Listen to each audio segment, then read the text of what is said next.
Hi everyone, Davide here, and I have today another story from an international student that is stranded outside Japan and is waiting to know when she can enter the country.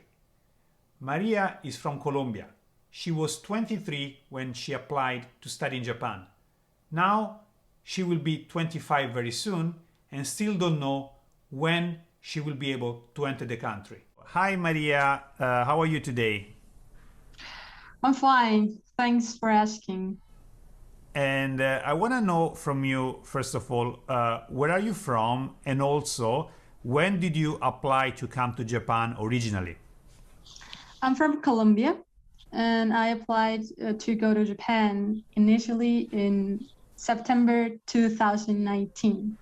I got accepted in October 2019 and I applied for my COE in December 2019. Then I got it in February 2020, but then the pandemic hit. And what happened at that point? Could you kind of tell me, what was the information that you got and how your life changed basically at the time that the pandemic hit and you couldn't go to Japan? Well, I had everything planned. So I had both plane tickets. I already had the room where I was going to stay booked. And the first problem that I faced was that my country, my home country, closed borders totally. So I got stranded in, not out. So I wrote a mail to the university. They actually postponed the entrance date to March 14, but then my country opened borders and then Japan closed borders. So it was a really bad timing. Bad time. Mm.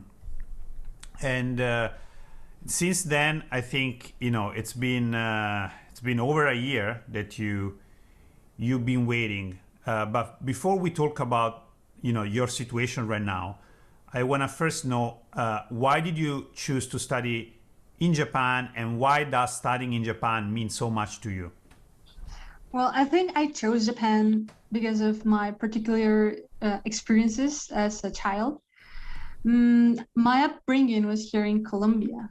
And as a child, I had to see things that no kid should ever see.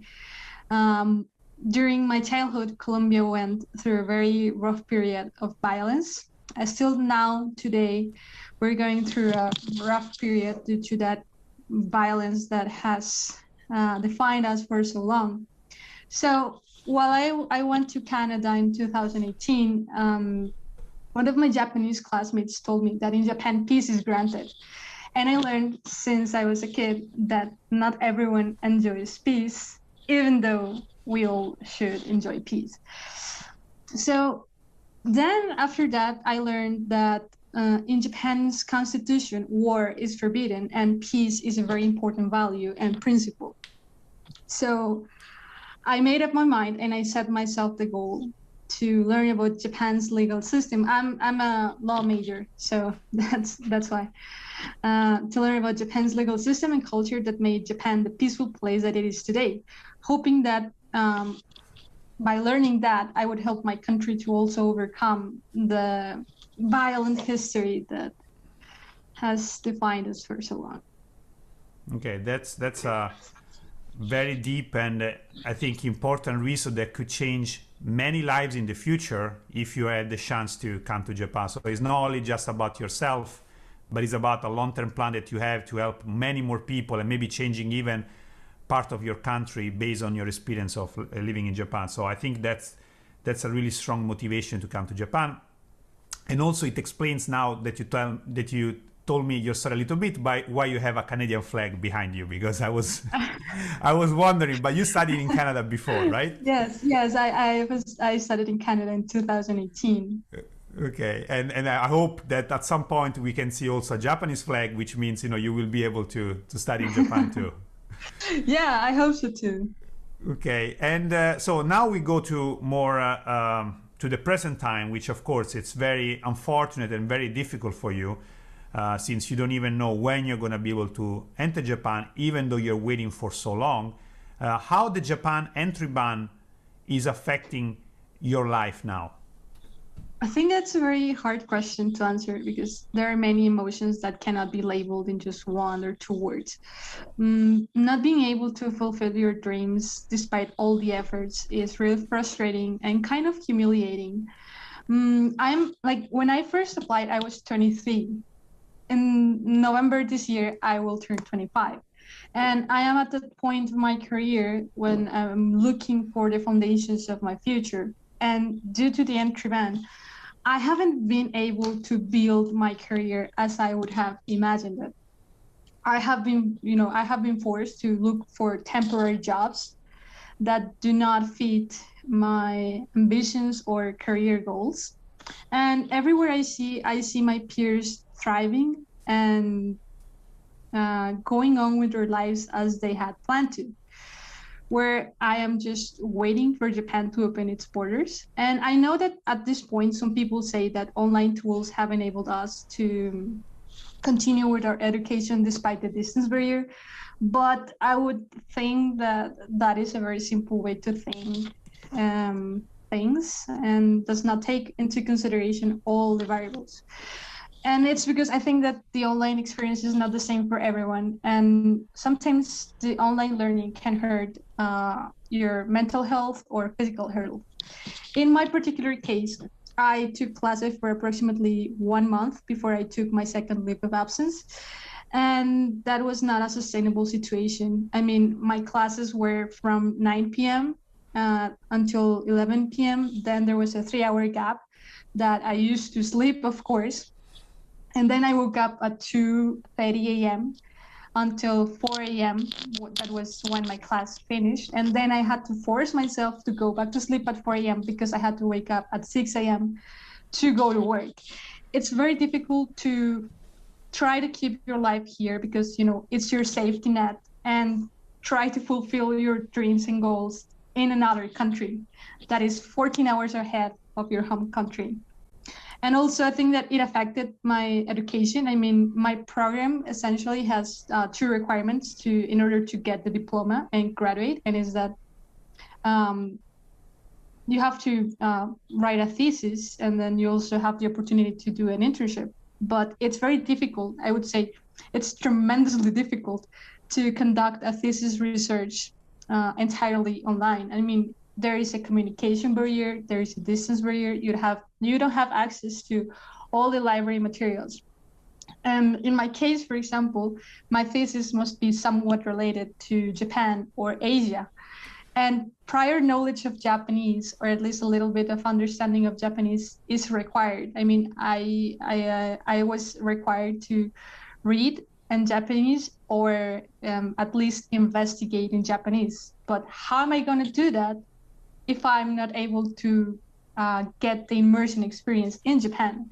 And also regarding the internship, I think you can't really have an internship if it's entirely online, or you can't actually look for career opportunities if you're here. I mean, I know that internet is awesome, but there is still a barrier that we can't overcome.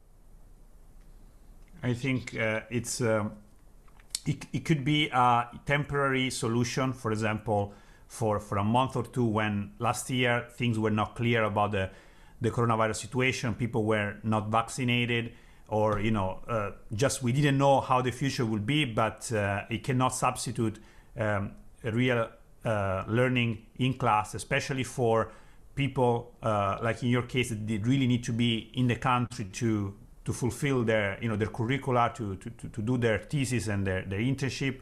And also the time difference that many people have, especially people in Europe, North and South America, it just doesn't make it feasible for also for health reasons, because you cannot study for more than 2 weeks, 3 weeks in the night continuously. That's not how the body is programmed to do. So that shouldn't be the long-term solution. And I really hope that this will be understood by the government, and really as soon as possible they will tell us when it's the plan to let students like you, to let other university students, language students, and also workers as well, to enter the country, and what's the procedure to do so. My next question is, so how do you think that as a student in Japan, you will add benefit to Japan society? I think in many ways. Firstly, we will help to revitalize the economy. We have to pay for plane tickets, utilities, rental fees. I think that most of us are able to get a part-time job, so we are basically just a workforce. Also, I'm part of an LLM program, and I know that those kind of programs benefit from receiving the students from different legal jurisdictions, because having more than one point of view to understand law is so much more beneficial than just having one, especially nowadays that we live in a globalized world, right? And I think that also the on-campus experience is beneficial for Japanese students, I mean local students. I have a lot of Japanese friends, and some of them have told me, or at least have shared with me, their disappointment caused by the lack of diversity in campus due to the entry ban. And that was something they looked forward to. But now with the entry ban, they're also suffering from that. And I think that when you have diversity on campus, it also helps the local students because it gives them the tools to understand and work with people from different backgrounds. And that is a basic work skill nowadays. Absolutely, absolutely. And I think it's really important that foreigners are together with Japanese in a work environment, in a study environment. And Japan really needs more diversity. Japan has done a great job until before the pandemic. They were really attracting a lot of foreigners, and now they just kind of lost a little bit their way. I understand, of course, the situation is very difficult, but they cannot ignore the fact that if they don't communicate to the international student community, it's not just that suddenly they open the border and everyone will love and come back to Japan. They need to kind of be responsible of this situation as well. And people may start changing their mind and maybe considering other destinations to study, not because of the pandemic, because the pandemic affected all the world, but the way that they are communicating outside and the way they're communicating with students like you. And what are your plans? So let's say that we really hope you can come to Japan like many others, and you study and you finish your study in Japan. What are your plans after you finish to study in Japan? Well, as I've mentioned, I'm very concerned about my country's situation, especially the quality of life of Colombians. So what I want to do is to help improve economic and trade relationships between Colombia and Japan, or Colombia and Asia in general. I believe, I'm convinced that my country has so much potential in terms of investment, and that an economic approach to the human rights situation will actually help to improve the quality of life of Colombians. Needless to say that, of course, trade and investment will also benefit Japan's economy. I really hope that you can do so. And my last question, it's what will it mean to you if there is another delay for students before they can come to Japan? Well, that's a very sad question, because it's basically speaking about giving up on my dreams. I know that there have been other countries that have had so much more reasonable border control policies during this pandemic, allowing legal immigration, for example, for students, just like Canada, South Korea. It is actually one of my options. And if I'm being honest, I think that most of us who are waiting, it's because we have a special connection to the country, so that's why we are waiting. But I think that patience has a limit, and it has already been too long. The situation is not sustainable. I mean, we can't just pause our life forever. It has already been 2 years approximately. And I think that, at least in my opinion, I feel that when I see that there are other countries that have handled the pandemic so much better than Japan. I mean, they have lower infection rates and they have much more efficient policies or control methods. I can conclude two things. I mean, the decision on the borders is political, and in this case, it's not entirely based on science. I mean, when I look at South Korea, I think they have to get tested 3 times, one time before, one time at the airport, and then 3 days after you arrive. Yeah. And actually, I have met a lot of people that are in my same situation, and at least like 7 or 8 of them have changed destinations to South Korea. And the second thing that I can conclude is that allowing legal immigration, even in times of a global pandemic, is possible if we have the appropriate control methods, such as testing, quarantining, not to mention that vaccinations have been proven effective. So I think that most of us, I think I am vaccinated already, so I'm just waiting for Japan to make a decision, or at least an announcement on mutual recognition of vaccine passports. And I think that will help us. Yeah, and Hopefully. I completely agree with everything you said about what's the situation of Japan now, and the reason why people are considering to go, for example, to Korea. I actually made a video about it as well, because many people are doing so, and I think it's something to consider at this point. But of course, we still hope that things will change, but they have to change quickly. They cannot change like after 1 year, or just being in this kind of limbo where we don't have any information. Maria, I want to thank you very much for sharing your story. I know it's not easy. I know right now probably your life, it's night lessons, morning, day work, and continuously thinking, being ready to go, but without knowing when it's going to happen. But still, you took the time to kind of do this interview, which is going to be very helpful for everyone in your situation. But also, we hope that people listening here in Japan can take some action based on how much students are suffering right now. Please listen to Maria. Please listen to the students, and really tell them when they can enter Japan, and give them a plan to enter the country, following all the measures, all the procedures that are required to keep the spread of the virus down, of course. But we want to be safe, but at the same time, we want to be able to move to the country we have planned, paid, and prepared for. Is there anything else you wanna add, Maria? I'm looking forward to going to Japan, honestly. And I think that's the feeling of thousands of students. Thank you very much again, Maria, for your time today. Thanks to you. That's everything for today.